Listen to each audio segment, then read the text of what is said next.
to pray, to reflect, to recollect. These are intangible gifts the sanctuary promises to shower.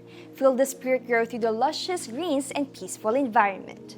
Realize that the blessings to serve are right in front, calling to be received.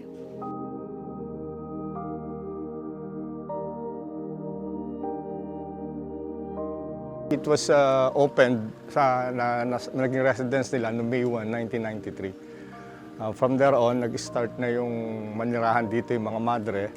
And from 7 Carmelite contemplative nuns, they grew into a community na. Now, there are 23 contemplative nuns residing in the Carmelite Monastery.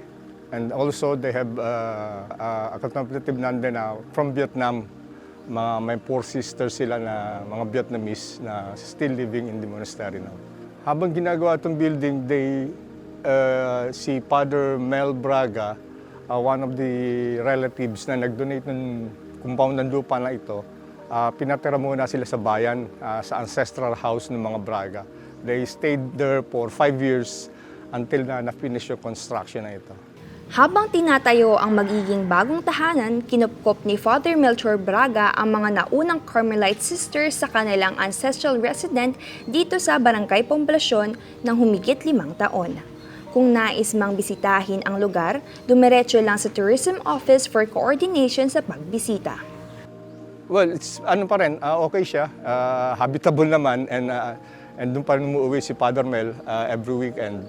And naglagay nga sila ng marker doon sa ancestral house na yun, stating that yung mga Carmelites nan have resided doon sa ancestral house ng mga Braga.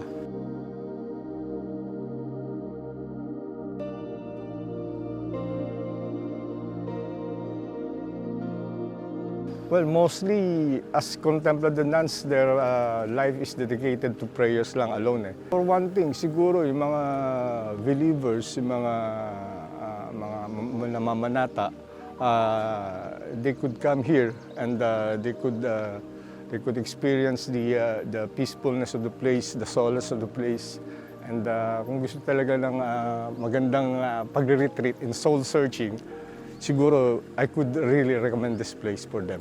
Hindi lang pilgrimage, recollection at reflection ang ino-offer ng monasteryong ito sa Barangay Tambakan. Dito makikita ang masisipag na mananahi na naggagandahang vest embroidery at ito rin ay pagawaan ng hostya na inaangkat pa sa mga karating nitong mga bayan.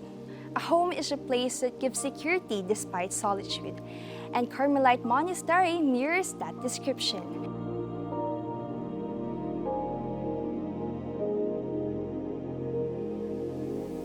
Nestled in spacious 3.2 hectares of land, be prepared to be enveloped in a comforting embrace of your own faith.